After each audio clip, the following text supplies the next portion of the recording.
So they're celebrating Diwali here in India right now. Diwali is the Hindu festival of lights.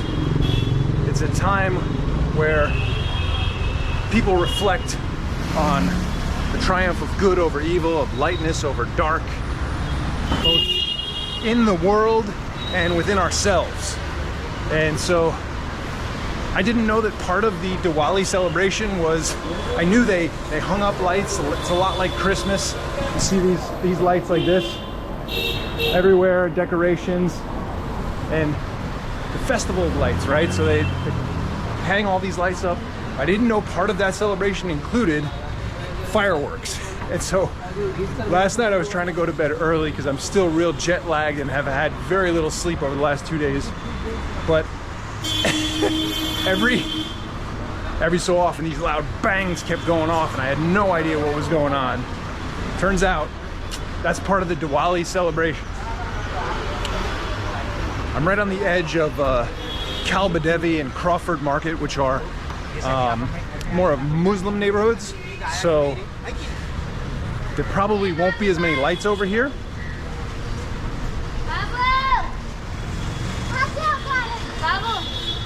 But it got me thinking of my own introspection, my own, you know, thinking about lightness triumphing over darkness. And that's all things, good over evil, truth over lies, and the loud bangs and stuff, and just being so fatigued, like, set me in a bad space last night. And I had to do some deep introspection to kind of figure out what was going on.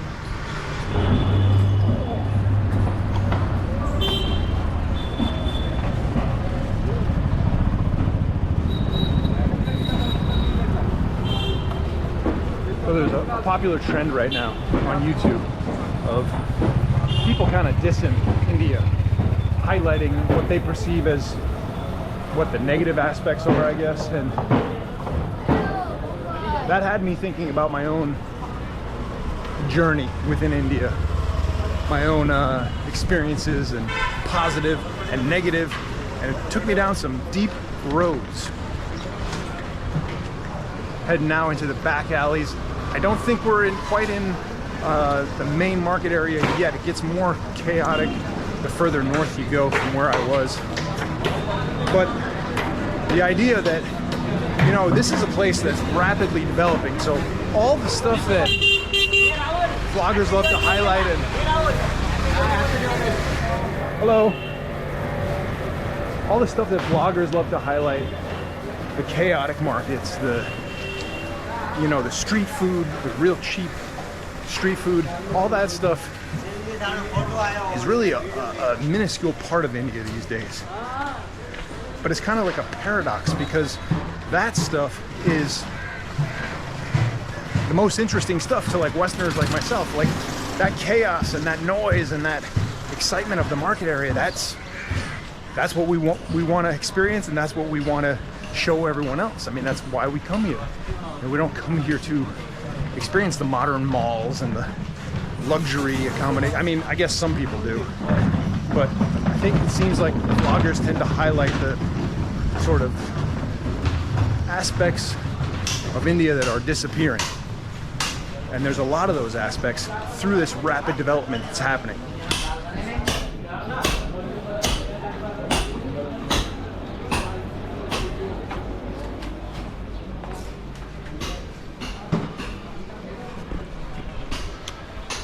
An example of that would be this place called Chor Bazaar, or Thieves Market. I might get there today, I'm not sure yet.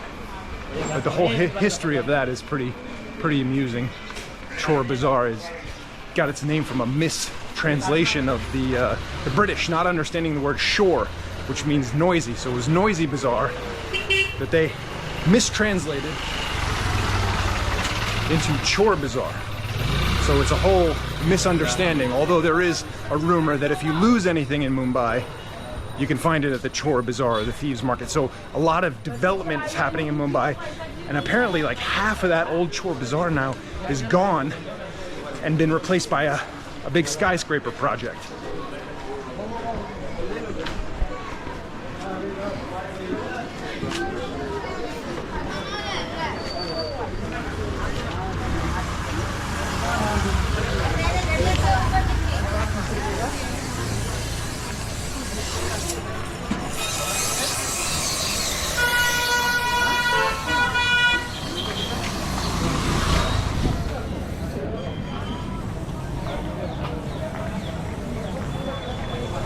So I think it's funny when Westerners come here and they come to experience the markets and the chaos and the noise and all this stuff, and then they complain about it. It's like, you don't have to experience it this way. You know, this is what you're choosing to experience and what you're choosing to show the world. Like, I could have taken a quieter street, I could have walked down a quieter street, but this is, you know, we don't see stuff like this where I live, so it's more of an experience to share with you. It's more an experience to share for myself. And G, thank you, G. And the gentleman was welcoming me to Maharashtra. That is the state that Mumbai is in. I love Maharashtra. Lots of great old forts to explore here. Hopefully going to do some more of that. But I could have taken a smaller, or I should say a quieter path. But no, this is what we want to see. They're getting the flowers ready for the part of the Diwali celebration. And so part of that reflection had me thinking about my first time in India and how I was in a negative headspace and a fearful mindset. And I think that what happens is some people see people highlighting maybe the negative aspects, the chaotic aspects, and they say, oh, that video did really well for them, I'm gonna do the same thing. But I'm, as part of my introspection here in this Diwali, I'm trying to be more positive. Hello. Hello. Hello. Flower? Very nice flower. Beautiful flower. Hello. For Diwali, right? Diwali celebration? Who's the country? Huh? Who's the country? Bharat. Bharat. Bharat. G. Good, good. That is India. India. Jai Hind. Jai Hind. Thank you. Thank you, sir. Nice to meet you. Nice meeting. Nice meeting you. Have a nice day. So, when I first came, I was in a much more fearful mindset, and that definitely colored my experience. It colored the way I shared it with the world. And part of my personal Diwali introspection into the triumph of good over evil, or lightness over dark, is my own gratitude for being here over my fear mindset. It's really a long way of addressing the fireworks going off, keeping me up last night, putting me in a bad headspace. And then I had the realization, hey, you wanted to be here. This is where you wanted to be. You're right where you want to be, right? And so by filling my heart and mind with gratitude as opposed to fear and fatigue, it set me up to have a totally different experience today than I had last night and yesterday.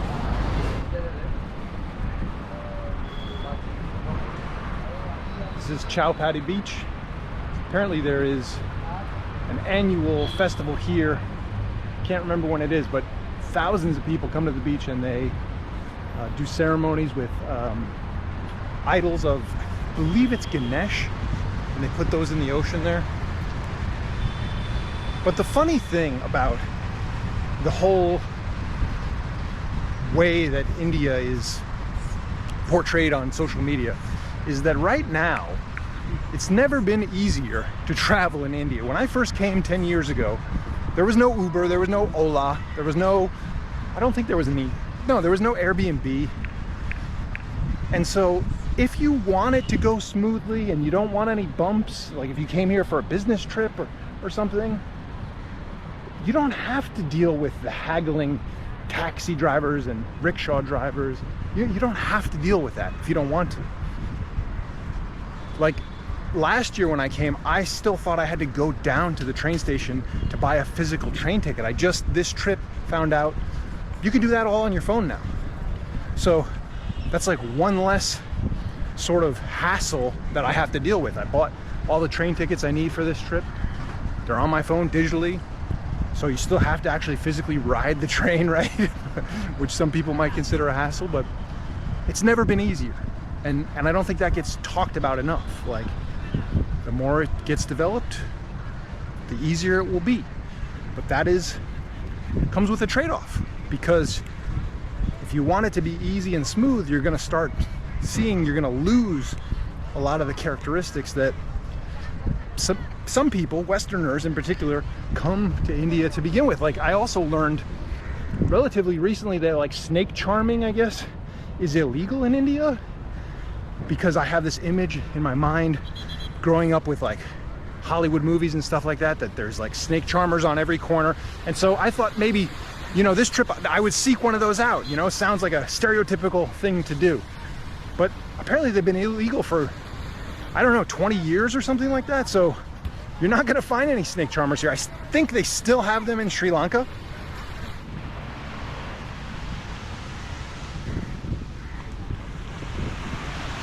From what I understand, this place is a good street food place. I believe it's a little more expensive than you find in other parts of the city, obviously, because you got the beautiful beach view.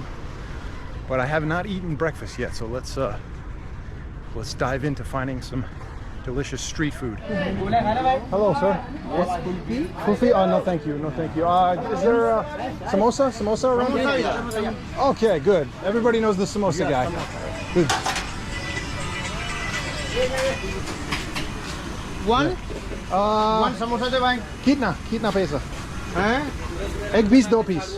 One. Kitna? 25. 25 egg? 25. Oh, expensive. Okay, yeah, egg. With chutney? Chutney coming? Spicy, medium. Spicy. Spicy. Me spicy. Spicy. Sweet, spicy, both, Spicy de jada. if possible. Yeah. Yeah. Bel puri. Best bel. Oh, I'm gonna get after. Yes, Sharma. After samosa, bel puri. Spicy and sweet. Okay, 25. Okay, G. Thank you. Come. Yes, sir. Ah, hold on. Let me pay him.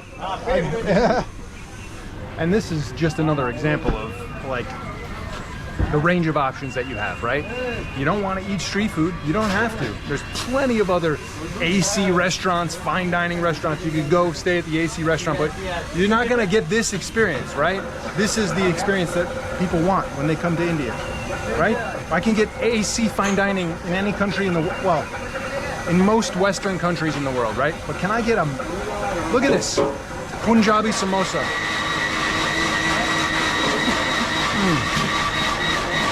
Doesn't get better than this. Perfect way to start the day.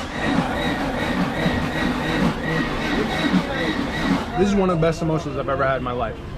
Wow. I don't know what this, oh. SS Snacks Corner, stall number 8. This is probably the best samosa in Mumbai right here. So good. Little expensive, like double the price of like the smaller places away from the beach, but wow.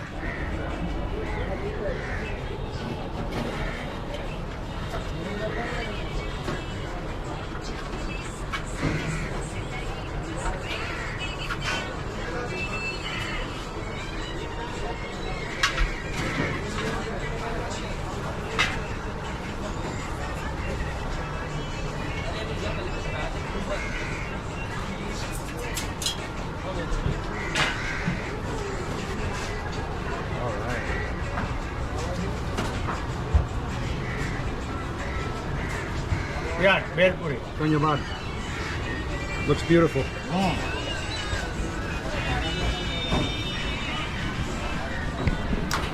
Well, it's been a while since I've had something that's mixed up by hand, so to speak. So, bel puri, I think, is one of those dishes you only get at the beach. I'm pretty sure this is, I haven't seen it in other places like street food places like bel puri. Very good. Yes, famous. Shop name. Yes, Sharma. Sharma. Sharma, famous Pani Puri, Bhel Puri. Famous pani puri and bel puri. Pani Puri, famous. Yeah. Oh, okay. Thank you. Dhanyabad, dhanyabad. So, yeah, let's dive into this. It's like crispy rice.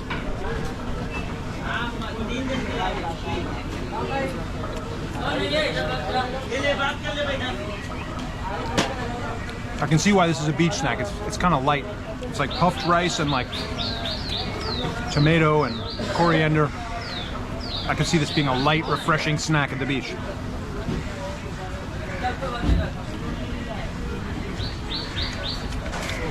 And it's a pretty good portion size. I think 50 is probably overpriced as well, but like I said, we're at the beach, so.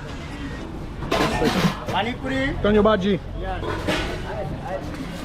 Oh, no, thank you. No, I'm good, I'm good. This place is a perfect example. You know, how long before this cool outdoor street food market right on the beach here in Chowpatty, how long before this has turned into AC food court, high-rise condos or something like that, right? I mean, a slightly overpriced $1 breakfast on the beach. Oh yeah, it's so terrible. Cry me a river, right? I mean, this is the true experience, to experience stuff the locals do. You know, they come down to Chowpatty, enjoy the street food. You know, I'm not coming to India to go to Starbucks or McDonald's. Which, I mean, some people do, I guess, but that's not why I come. Why would I travel to the other side of the world to do something that I can do back home? It makes no sense to me, but sometimes people don't get the same exact thing they're accustomed to, and they complain. But it's an adventure, right? And that's one of the benefits of maintaining a heart of gratitude, is you remember the obstacles are meant to be overcome, and most of those obstacles are in the mind anyway. Of course, I'm not saying there are not difficulties when traveling. Of course there are, you know? Any country you go, there's gonna be difficulties traveling. But it all depends on how you meet those obstacles, right? Do you view it with a smile and a heart of gratitude, or do you view it as something to be angry and frustrated about? And why isn't this more like back home? And it's like, if you want it to be more like back home, just stay back home, man. This is an adventure. And the best way, I think adventure is the ultimate form of gratitude, because if you're of able mind and body, and you have the time and the money and the means, why are you not living your life to the fullest? Why are you not trying new things? Oh, this is a beautiful park here. Look at this.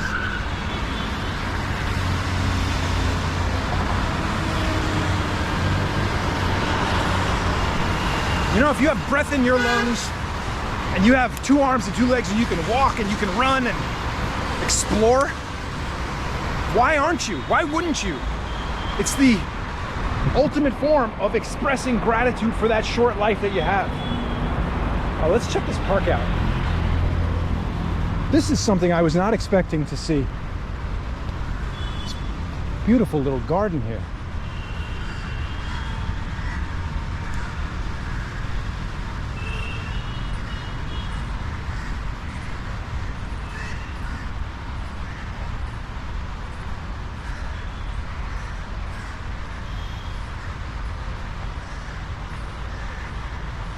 When I looked into what Diwali is and what the celebration is, I just found it kind of fitting for the situation that I was in, battling my own inner demons. Not that it was anything that extreme, although I was really exhausted and those fireworks kept going off, and I'm like, will I ever get some sleep? I did get some sleep eventually, but it was only about 4 or 5 hours.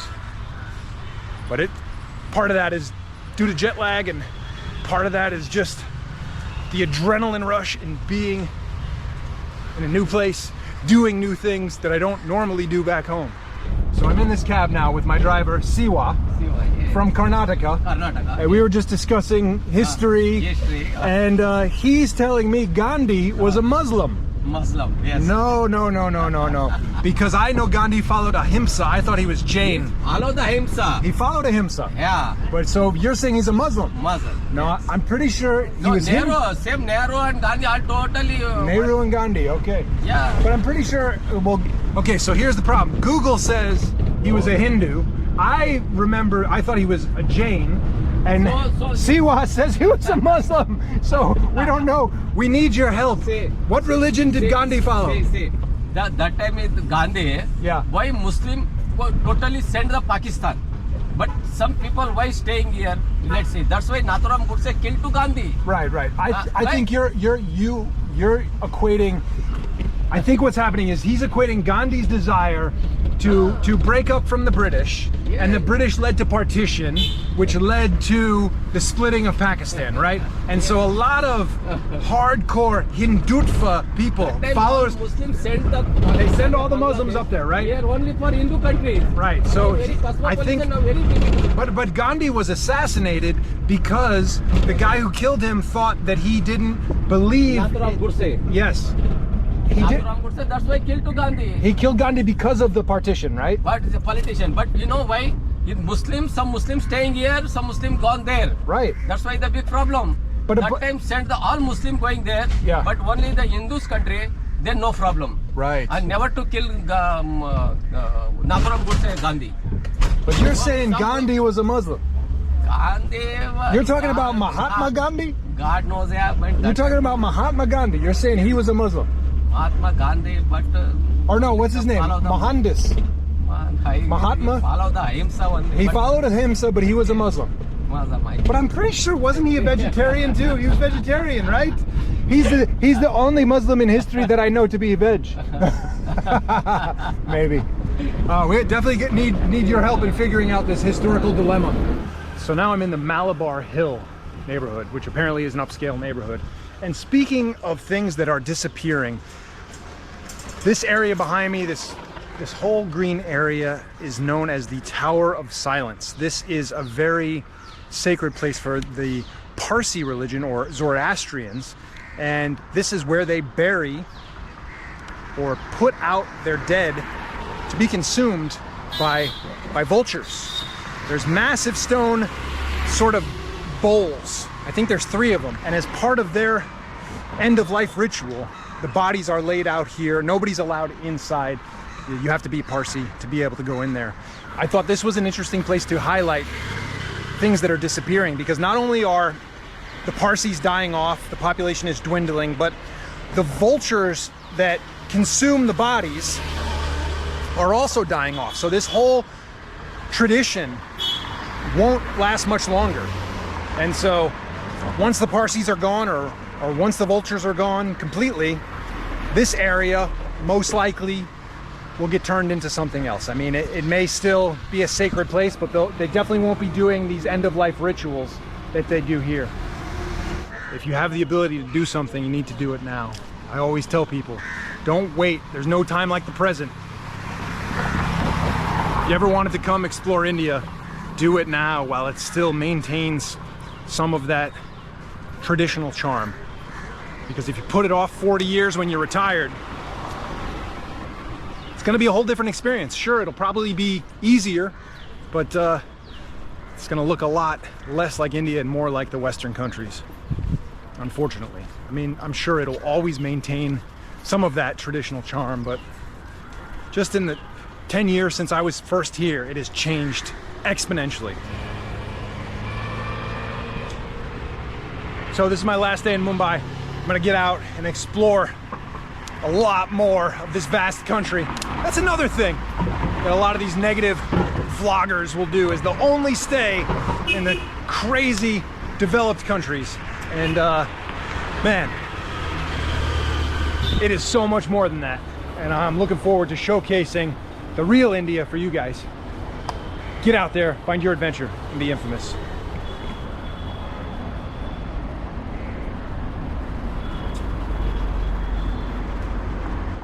Infamous.